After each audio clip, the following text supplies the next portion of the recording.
दोस्तों लास्ट वाली वीडियो में मैंने आपके साथ शेयर करा था एक इंडिकेटर का नाम है कंपैरेटिव रिलेटिव स्ट्रेंथ। अब ये इंडिकेटर ना तो आरएसआई है, ना एमएसीडी है, ना बॉलिंजर बैंड है, ये कोई प्राइस एक्शन वगैरह नहीं देखता है। ये बेसिकली कंपेयर करता है एक चार्ट से दूसरे चार्ट के बीच में क्या कंपैरिजन है, क्या स्ट्रेंथ चल रही है। फॉर एग्जांपल निफ्टी 50 से अगर मुझे किसी स्टॉक को कंपेयर करना हो कि निफ्टी 50 से तेज चल रहा है, स्लो चल रहा है, बराबर चल रहा है, तो ये काम दोस्तों ये इंडिकेटर करता है। लास्ट वाली वीडियो में हमने जाना था। तो 90% जो ट्रेडर है दोस्तों मार्केट के अंदर जो स्विंग ट्रेड करते हैं, मोमेंटम ट्रेडिंग करना पसंद करते हैं, वो बेसिक पहली गलती क्या करते हैं, वो ऐसे स्टॉक्स के अंदर मोमेंटम ट्रेड करते हैं जो वीक होते हैं। तो हमें ऐसे स्टॉक चाहिए जो मार्केट से तेज परफॉर्म कर रहे हो। जितने भी दोस्तों बड़े इन्वेस्टर है या बड़े ट्रेडर है जो मोमेंटम बेस्ड ट्रेडिंग करते हैं या इन्वेस्टमेंट करते हैं, उनकी पहली प्रायोरिटी है कि रिलेटिव स्ट्रेंथ को जानना। अब ज्यादातर आप देखेंगे विलियम ओनील या मार्क मिनाविली ये रैंकिंग भी करते थे रिलेटिव स्ट्रेंथ की, कि भाई जो टॉप 70-80 रैंकिंग वाले जो स्टॉक्स है उन्हीं के ऊपर ही ट्रेड करें। रैंकिंग के बारे में दोस्तों इन फ्यूचर हम बात करेंगे किस तरीके से रैंकिंग होती है स्टॉक्स की। फिलहाल दोस्तों आज की वीडियो में ये जानेंगे कि अगर आपको मोमेंटम ट्रेड करना है तो सीआरएस यानी कंपैरेटिव रिलेटिव स्ट्रेंथ इंडिकेटर आपको कैसे स्टॉक फाइंड आउट करके दे सकता है। एक पर्टिकुलर पीरियड भी होता है स्टॉक का, उस पीरियड में वो काफी स्ट्रॉन्ग चल रहा होता है, तो वहां पर दोस्तों आपको मौके मिलते हैं। तो अगर कोई ट्रेडिंग अपॉर्चुनिटीज आपको देखनी है, ढूंढनी है, तो ये सीआरएस कैसे आपकी हेल्प कर सकता है। कौन सा स्टॉक ट्रेड करने लायक है, कौन सा स्टॉक ट्रेड करने लायक नहीं है, कौन सा इंडेक्स मार्केट में स्ट्रॉन्ग चल रहा है, ये सारी चीज दोस्तों आज की वीडियो के अंदर हम डिस्कशन करेंगे। तो मेन मोटिव दोस्तों यही है कि भागते हुए तेजी से भागते हुए स्टॉक के अंदर कहाँ पर अपॉर्चुनिटीज आपको मिलती है और कैसे मिलती है, कैसे जजमेंट करेंगे, ये दोस्तों आज की वीडियो के अंदर जानेंगे। तो चलिए शुरू करते हैं और जानते हैं दोस्तों।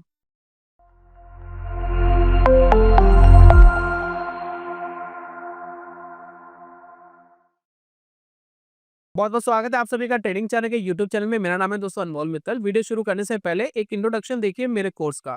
ये कोर्स में दोस्तों मोमेंटम ट्रेडिंग के ऊपर ही डिजाइन किया गया था। हाल ही में 1 महीना पहले मैंने इस कोर्स को लॉन्च करा है और इस कोर्स का भी दोस्तों मेन मोटिव यही है, मोमेंटम ट्रेडिंग।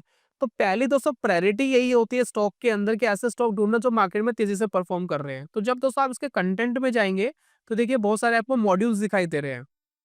तो टेक्निकल फंडा वाले मॉड्यूल के अंदर पहली चीज देखिए क्या है, यही जानते हैं हम कि क्या बेसिकली होता है, किस तरीके से हम एनालिसिस करते हैं, क्या वॉल्यूम होता है, किस तरीके के स्टॉक्स लेने चाहिए हमें, ये सारी चीज दोस्तों हम स्टॉक्स के अंदर देखते हैं। तो यहाँ अगर आप कंटेंट में देखेंगे, माइंडसेट वाले में देखेंगे, तो माइंडसेट के अंदर मैंने एक वीडियो डाली है। माइंडसेट में आप देखेंगे 10x स्टॉक माइंडसेट। मैंने यहाँ पर दोस्तों ऐसे स्टॉक्स आपको दिखाए हैं जो 100 रुपए के हुआ करते थे और 1000 रुपए के हो गए, यानी 10 गुना हो गए। तो ये 100 रुपए से लेकर 1000 रुपए तक की जर्नी के अंदर स्टॉक कैसे परफॉर्म कर रहा था, उसको चार्ट कैसे दिख रहा था, क्या चीज हमें बार बार दिखती, कोई चीज 100 रुपए से 1000 रुपए हुई, वही दोस्तों कोर्स में समझाने की कोशिश की गई है। तो ये दोस्तों बड़ा सिंपल सी मेथड होता है कि जब भी आप मोमेंटम ट्रेड करते हैं तो आपको ऐसे स्टॉक का सिलेक्शन दोस्तों करना पड़ेगा। तो आप चाहे तो इस कोर्स को भी एनरोल कर सकते हैं। इसका लिंक मैंने डिस्क्रिप्शन कमेंट बॉक्स में दिया है, साथ में एक कूपन कोड दिया है TC15। उसको लगा करके दोस्तों इस कोर्स को आप इंजॉय कर सकते हैं। चलिए खैर अपने कंटेंट की हम बात करते हैं। कंटेंट के अंदर हम पूरी जान लगाते हैं, आपको एक ऐसा कंटेंट देने की कोशिश करते हैं कि अगर आप कोर्सेज नहीं भी ले रहे हो, जो नहीं लेना चाहता, तो उनको भी दोस्तों वैल्यू मिले और वो मार्केट के अंदर ट्रेडिंग सीख सके। चलिए यहाँ पर दोस्तों हम बात कर रहे हैं मोमेंटम ट्रेडिंग की।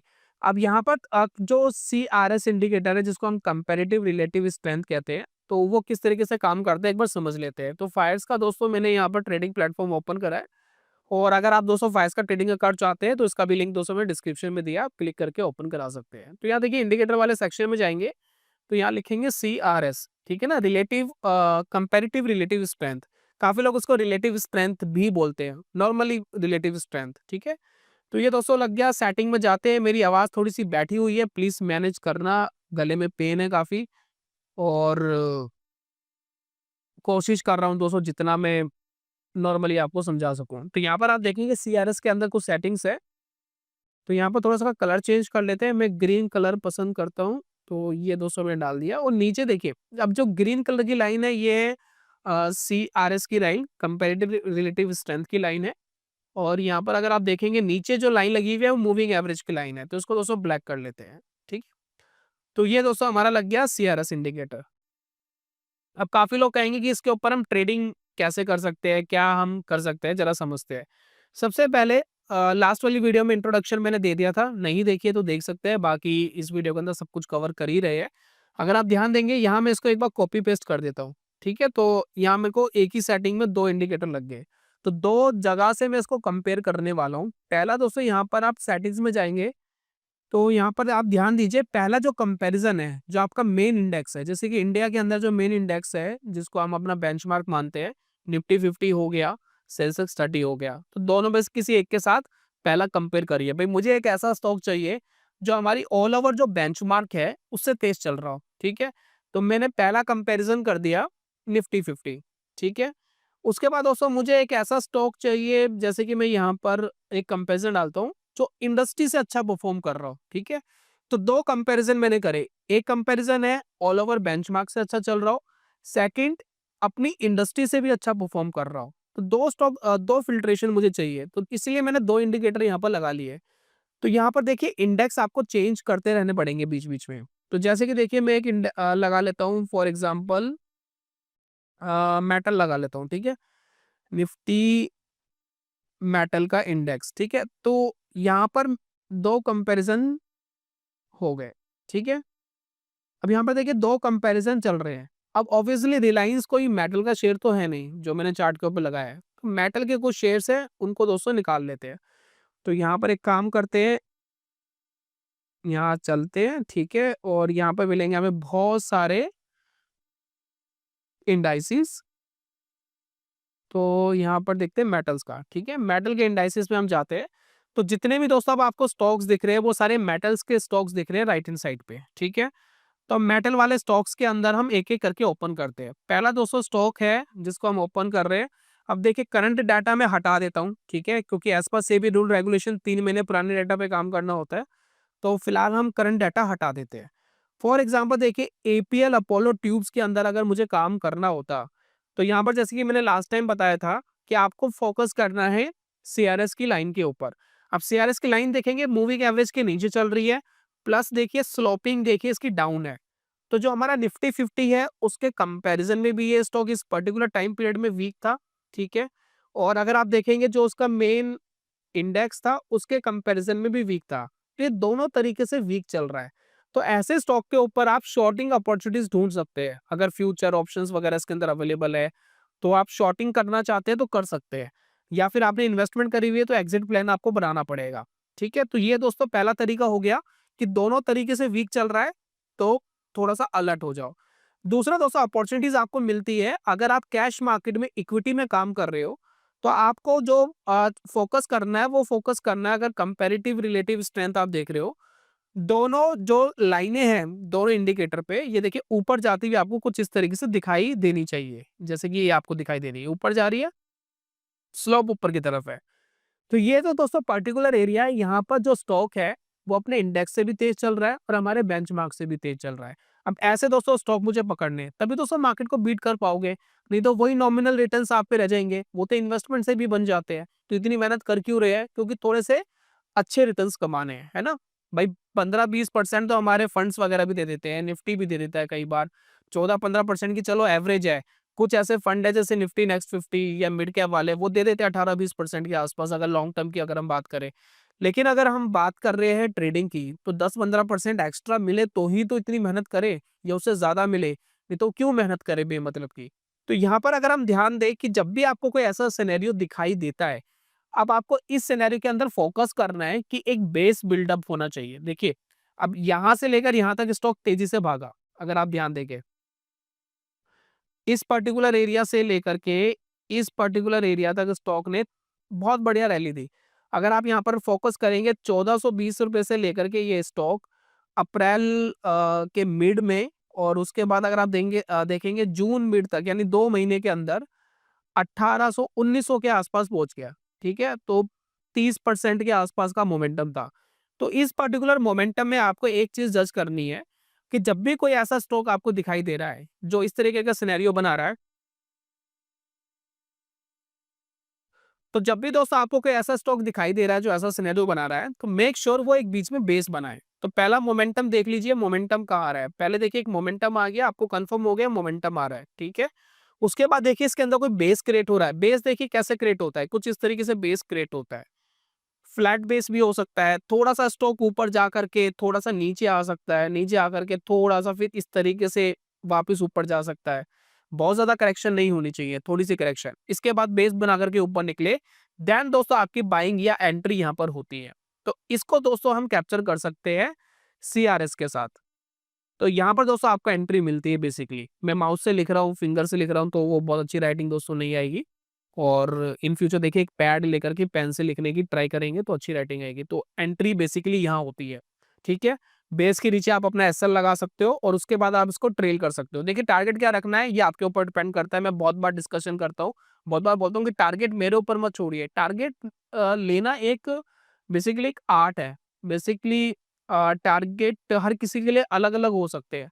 जैसे कि मैं बहुत छोटा रिस्क लेकर के बड़ा कमाने की कोशिश करता हूँ, तो मेरे लिए टारगेट का पर्सपेक्टिव अलग है। लेकिन जब तक मैं टारगेट लेता हूँ, बहुत सारे लोग बुक करके निकल चुके होते हैं, तो उनका अपना वे है काम करने का। मेरा दोस्तों अपना वे है। तो जितना आपने रिस्क लिया है, उसके 2 गुना तो होना ही चाहिए। अपना एवरेज रिस्क देखिए क्या है आपकी ट्रेडिंग का एवरेज रिस्क, उसके कंपैरिज़न में 2 गुना या उससे ज़्यादा आप गेन कर सकते हैं, तो वेल एंड गुड है। 3 गुना, 4 गुना जितना ज़्यादा उतना बेटर है। 1:2 तो होना ही चाहिए। आपका एवरेज जो लॉस है उसके कंपैरिजन में आपका एवरेज प्रॉफिट। तो ये दोस्तों बेसिकली आपको कैप्चर करना है। तो ऐसे दोस्तों मैं बहुत से एग्जांपल दिखाऊँगा। आपने जैसे कि स्टॉक का कंपैरिजन करा, तो आप अपने इंडाइसेस का भी कंपैरिजन कर सकते हैं, ऐसे कोई प्रॉब्लम नहीं है। तो कोई एक और स्टॉक देख लेते हैं मेटल के अंदर ही। तो स्टार्टिंग वाला डाटा हटा लेते हैं, फिलहाल हमें ज़रूरत नहीं है। अभी देखिए स्टॉक बहुत ज़्यादा अननेसेसरी का वोलेटाइल है अडानी एंटरप्राइजेज़, तो इसको हटा लेते हैं, अभी हमारे किसी खास काम का लग नहीं रहा है। ठीक है, तो यहाँ पर आपको कुछ ऐसे स्टॉक्स ढूँढने हैं और देख लेते हैं, ठीक है। तो बहुत से स्टॉक दोस्तों आपको मिलेंगे जो बेस से ऊपर जा रहे होंगे, तो उनके ऊपर आप फ़ोकस कर सकते हैं। अब जैसे कि देखिए हिंदुस्तान कॉपर, कॉपर में अगर आप फ़ोकस करेंगे, रिसेंटली भी आपने देखा स्ट्रेंथ बनी हुई है। मैं कोई लाइव चार्ट के ऊपर बात नहीं करूँगा, सेबी के रूल रेगुलेशंस है। 3-4 महीने पुराने डाटा के ऊपर बात करें, तो एक स्ट्रेंथ स्टॉक के अंदर थी ऑलरेडी, ठीक है। पहले देखिए यहाँ तेज़ी आई थी, एक बेस बनाया, नीचे गिरा, फिर वापस ऊपर जाना स्टार्ट हुआ, ठीक है। इस पर्टिकुलर एरिया में ये देखिए ये स्लोप भी ऊपर जा रहा था, ये भी स्लाइटली ऊपर जा रहा था। तो देखा जाए मेटल का जो इंडेक्स है, उसके कंपैरिज़न में स्लोप बहुत ज़्यादा ऊपर नहीं है, लेकिन दोस्तों निफ्टी के कंपैरिज़न में बहुत अच्छा परफ़ॉर्म कर रहा है। तो अगर आप देखेंगे यहाँ पर देखिए वेरियस बेस बिल्डअप आपको दिखाई देंगे। किसी भी एक बेस बिल्डअप में आप ट्रेड लेकर के होल्ड कर सकते थे। तो अगर आप यहाँ ध्यान देंगे स्टॉक के अंदर छोटा-मोटा बेस नहीं है। अगर देखिए यहाँ मैं फ़ोकस करूँ, अगर इस बेस के ऊपर कोई ट्रेडिंग अपॉर्चुनिटीज़ लेते हैं आप, जैसे कि देखिए ये बेस है, इसके ऊपर कोई ट्रेड अपॉर्चुनिटीज़ लेते हैं, तो मान लेते हैं कि 240 पर ही आपने एंट्री करी। कुछ ही दिनों के बाद आप फ़ोकस करिए 270 स्टॉक चला गया और 290 के आसपास भी स्टॉक चला गया। ये सिर्फ़ 1 या डेढ़ महीने की बात है। 10, 15, 20% स्टॉक ऐसे चले गए। तो इस तरीके से दोस्तों बढ़िया स्टॉक्स मिल जाते हैं। अब ये बड़ी कंपनी है, छोटी-मोटी कंपनियाँ भी नहीं है जिनके अंदर हम बात कर रहे हैं, ठीक है? तो इस तरीके से दोस्तों हमें मिल जाता है। दूसरा अगर हमें कोई आईटी वगैरह पे काम करना है, तो आप एक काम कर सकते हैं, वही चीज़ करना है। सबसे पहले जो हमारा एक सेकंड जो मेटल से कंपेयर कर रहे थे, अब निफ्टी आईटी से कंपेयर करते हैं। भई मुझे ऐसा स्टॉक चाहिए जो अपने इंडेक्स से भी तेज़ चल रहा हो और प्लस हमारे बेंचमार्क से भी तेज़ चल रहा हो, ठीक है? तो यहाँ पर देखिए हम इंडेक्स लगा लेते अपने स्टॉक्स लगा लेते हैं आईटी के, ठीक है? तो ये दोस्तों जो आईटी के जो इंडाइसेस हैं, वो स्टॉक्स मैंने यहाँ लगाए हैं। बहुत सारे स्टॉक्स हैं जो इंडेक्स में अवेलेबल नहीं है, तो उनके साथ भी आप ऐसा ही कंपैरिज़न कर सकते हैं। तो यहाँ पर दोस्तों एक स्टॉक है, स्टॉक का नाम है कोफोर्ज। कोफोर्ज को थोड़ा बैक करते हैं, मैंने बहुत सारे एनालिसिस कर रखी है, कोफोर्ज पे तो हटा लेते हैं। ठीक है, अब कोफोर्ज में देखिए ध्यान दीजिए, रिसेंट का ही एक डाटा है, चेकआउट करते हैं। देखिए क्या हुआ कोफोर्ज में, फोकस करना। कोफोर्ज में अगर आप देखेंगे, ये देखिए स्लोप देखिए, ऊपर जा रहा है, ठीक है? मूविंग एवरेज के ऊपर ही बना हुआ है, ये भी ऊपर जा रहा है। तो इससे दोस्तों हमें ये पता लग गया कि निफ्टी 50 के कंपैरिज़न में बुलिश है। निफ्टी आईटी के कंपैरिज़न में भी स्टॉक बेंचमार्क को बीट कर रहा है, लाइन स्लोपिंग ऊपर जानी स्टार्ट हो गई है। अब इस स्लोपिंग के बीच में वेरियस बेसिस मिलेंगे, इन बेस को ट्रेड करना है। ये देखिए ये बेस, ये फ्लैट बेस आया, थोड़ा-सा नीचे भी गिर सकता है, फ्लैट नहीं भी हो सकता है, नीचे जाकर के फिर स्विंग ऊपर की तरफ आए, तो इनको बेसिकली ट्रेड करना है। तो जैसे कि देखिए ₹1500 पे अगर आपने लिया होता तो 1 महीने बाद ये ₹1800 पे था स्टॉक, तो आपका काम हो गया था। बेस के नीचे आप अपना स्टॉप लॉस लीजिए। ठीक, यहाँ पर देखिए कब तक देखिए रैली बनेगी, ध्यान दीजिए, देखिए कब तक रैली बनी हुई है। ये देखिए ₹1500 पे यहाँ पकड़ लिया था, अब देखिए 2000 पे तक ये चला गया। उसके बाद देखिए सबसे पहले जो वीकनेस स्टार्ट हुई इसमें, ये देखिए सबसे पहले देखिए मूविंग एवरेज के नीचे आ गया यहाँ पर, तो जो मेन बेंचमार्क था उससे नीचे आ गया। तो अब ये अंडर परफॉर्म करने लग गया। पहले आउट परफॉर्म कर रहा था, अब अंडर परफॉर्म कर रहा है।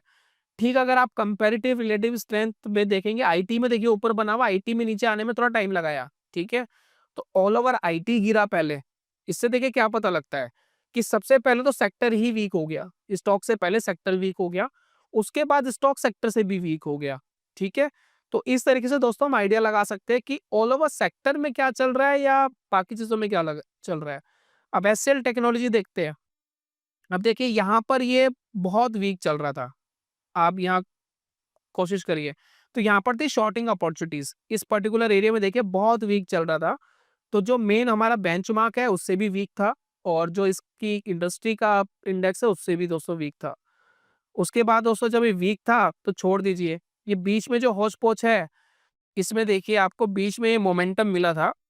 ये देखिए ये मोमेंटम, इस मोमेंटम में देखिए एक बेस बन गया था। इस बेस में भी ट्रेडिंग अपॉर्चुनिटी मिलती, आप यहाँ कोई ट्रेड लेते तो अच्छा चलता, ठीक है। उसके बाद ये अच्छा मोमेंटम था। तो देखते हैं बीच में कहीं मोमेंटम है, पीछे कहीं मोमेंटम है। देखिए यहाँ आप स्लोपिंग देखिए इसकी ऊपर की तरफ है। तो ये जो दोस्तों पर्टिकुलर एरिया है, यहाँ पर आपको कोशिश करनी है कि आपको बेसिस ढूंढने हैं, स्मॉल बेसिस मिले उसके ऊपर निकले ट्रेड। ये देखिए ये वाले बेसिस आपको देखने हैं, इन बेसिस के ऊपर आपको ट्रेड लेना है, ये ब्रेकआउट्स पे आपको ट्रेड लेना है, जब बीच में जो बेसिस बन रहे हैं। तो अपना टारगेट रखिए, स्टॉप लॉस रखिए और चुपचाप बैठ जाइए। अब ये दोस्तों ऐसे स्टॉक्स हैं जो बेंचमार्क को भी बीट कर रहे हैं, अपने इंडेक्स को भी बीट कर रहे हैं। तो ये तो दोस्तों मैंने बात करी कि कुछ ऐसे स्टॉक्स है जो इंडेक्स के अंदर ही अवेलेबल है, कुछ ऐसे स्टॉक्स है जो इंडेक्स से अलग है ना। तो वो और तेजी से मार्केट में कई बार परफॉर्म करते हैं। जैसे कि देखिए एक स्टॉक है सोनाटा सॉफ्टवेयर, ठीक है, आईटी का स्टॉक है दोस्तों। तो इसको एक बार लगा लेते हैं, तो ये और तेजी से परफॉर्म करेंगे, क्योंकि थोड़ी छोटी कंपनियां होती है तो और तेजी से परफॉर्म करती है। मार्केट बढ़ता है तो तेज बढ़ती है। तो देखते हैं कब इसमें स्ट्रेंथ आई थी।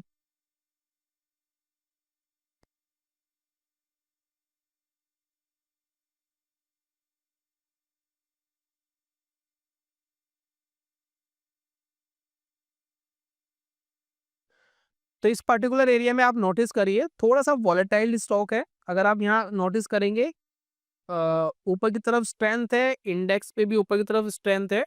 स्टॉक 490 रुपीस के आसपास था, वहां से देखिए 750 टच करके आया। एक मोमेंटम बिल्डअप हुआ था, इस मोमेंटम बिल्डअप के अंदर आपको वेरियस मौके मिलते हैं। जैसे कि यहाँ मोमेंटम आया, थोड़ी सी करेक्शन करी, करेक्शन पर आप कहीं ना कहीं एंट्री ले सकते थे और अपना टारगेट रख सकते थे। तो ये कुछ एंट्री पॉइंट्स आपको यहाँ बीच में मिल रहे हैं। एक कंसोलिडेशन आई नीचे, देन आप मार्केट में एंट्री कर रहे हैं। एंट्री देखिए कब तक करेंगे, जब तक ये स्ट्रॉन्ग बना हुआ है, अपने इंडेक्स से भी अपनी इंडस्ट्री से भी। जब तक स्ट्रॉन्ग बना हुआ है तब तक आप फोकस कर सकते हो, अदरवाइज आप फोकस नहीं कर सकते, बहुत ज्यादा डिपेंडेंट नहीं रह सकते इसके ऊपर। मैंने दोस्तों लास्ट वाली वीडियो में बोला था कि बिल्कुल भी जरूरी नहीं है कि अगर स्ट्रेंथ अगर आपको दिखाई दे रही है, अगर सीआरएस की लाइन ऊपर जा रही है तो स्टॉक ऊपर ही जाएगा। क्योंकि क्या होगा, मान लेते हैं कि निफ्टी गिरा 20% और स्टॉक गिरा 5%, तब भी उसका रिलेटिव स्ट्रेंथ मजबूत है, तो तब भी वो उसकी लाइन स्लोपिंग ऊपर की तरफ जा सकती है। लेकिन आपको क्या है, बीच बीच में बेसिस एंड ब्रेकआउट्स देखने हैं, तो वो तो आपको अंदाजा देते हैं कि मार्केट और बढ़ने के लिए तैयार है। प्लस दोस्तों स्टॉक सिलेक्शन से पहले आप एक छोटा सा काम और कर सकते हैं कि कौन सी इंडस्ट्री कमजोर है, कौन सी इंडस्ट्री मजबूत है, उसी इंडस्ट्री के स्टॉक के ऊपर ट्रेड किया जा सके। जैसे कि हमने देखा, अभी तो हमने दोनों के साथ कंपेयर कर लिया। अब मैं दोस्तों एक कंपैरिजन करना चाहता हूँ। भाई निफ्टी के बहुत सारे इंडाइसिस है, बहुत सारी इंडस्ट्री है ना, उसे एक बार कंपेयर कर लेते हैं, देख ले सर कौन सी इंडस्ट्री मजबूत है, उसी इंडस्ट्री के अंदर ही फिर स्टॉक सिलेक्शन कर सकते हैं। तो कैसे करेंगे, जैसे कि मैंने एक इंडिकेटर हटा दिया, अब यहाँ पर एक ही लगा हुआ है CRS से, और ये इसको कंपेयर कर रहा है निफ्टी 50 से, ठीक है। तो अब हम क्या करते हैं कि जो इंडस्ट्री के चार्ट्स हैं वो लगाते हैं। जैसे देखिए निफ्टी आईटी के अंदर में निफ्टी आईटी का चार्ट लगा दिया। अब निफ्टी आईटी में अगर आप फोकस करेंगे, जो इंडेक्स है वो देखिए अभी स्लोपिंग देखिए इसकी ऊपर चल रही है। तो आप मुझे ये बताइए वीडियो के अंदर, क्या आईटी बुलिश लग रहा है या बेरिश लग रहा है, आईटी में स्ट्रेंथ है या नहीं है। तो मुझे तो दोस्तों स्ट्रेंथ दिखाई दे रही है, मतलब निफ्टी से तेज भाग रहा है, करंटली तेज भाग रहा है। अब इन फ्यूचर करेगा नहीं करेगा नोबडीज नोस। करंटली अगर आप देख रहे हैं तो तेज भाग रहा है, ठीक है। तो आप फोकस कर सकते हैं आईटी स्टॉक्स के अंदर, देख सकते हैं कौन सा आईटी स्टॉक बेस बना करके ब्रेकआउट दे रहा है, वहां एंट्री पोजीशंस बन रही है। उसके बाद दोस्तों आप फोकस कर सकते हैं और इंडस्ट्री में, जैसे कि मैं कुछ इंडस्ट्री देख रहा था, निफ्टी ऑटो देख लेते हैं, निफ्टी ऑटो में क्या चल रहा है। तो निफ्टी ऑटो में लगाया, फ्लैट सा चल रहा है ना। तो बहुत ज़्यादा देखिए अभी मज़ा नहीं आ रहा है, लेकिन हो सकता है स्ट्रेंथ आए इन फ्यूचर। फिलहाल निफ्टी के कंपैरिजन में निफ्टी ऑटो बहुत माउथ वाटरिंग नहीं लग रहा है। उसके बाद दोस्तों अगर हम बात करें किसी और इंडेक्स की, जैसे कि निफ्टी फार्मा देख लेते हैं। फार्मा देखते हैं कैसा चल रहा है। फार्मा भी दोस्तों फ्लैट है ना। तो इसमें भी मज़ा नहीं है। निफ्टी मेटल, मेटल देख लेते हैं। तो मेटल दोस्तों स्ट्रॉन्ग चल रहा है। तो मेटल के अंदर किया जा सकता है, मेटल के स्टॉक को पकड़ा जा सकता है। तो ये दोस्तों होता है रिलेटिव स्ट्रेंथ। कुछ और स्टॉक्स पकड़ लेते हैं, बैंक पकड़ लेते हैं। तो इधर दोस्तों अगर हम फोकस करें, बैंक में क्या है कि करंटली फ्लैट हो गया है, करंटली फ्लैट है। निफ्टी के कंपैरिजन में बहुत ज़्यादा स्ट्रेंथ है नहीं, फ्लैट ही है। लेकिन 2 महीने पहले, 3 महीने पहले ये स्ट्रेंथ दिखा रहा था। तो निफ्टी जितना परफॉर्म कर रहा था उससे तेज बैंक निफ्टी परफॉर्म कर रहा था। तो पहले स्पैन दिखा रहा था, करंटली साइडवेज चल रहा है। तो फोकस ये करेंगे कि बैंकिंग स्टॉक्स की जगह मेटल, आईटी स्टॉक्स ये काफ़ी अच्छा दिखा रहे हैं स्लोप, तो यहाँ पर हमें फोकस करना चाहिए। उसके बाद और कोई एफएमसीजी देख लेते हैं।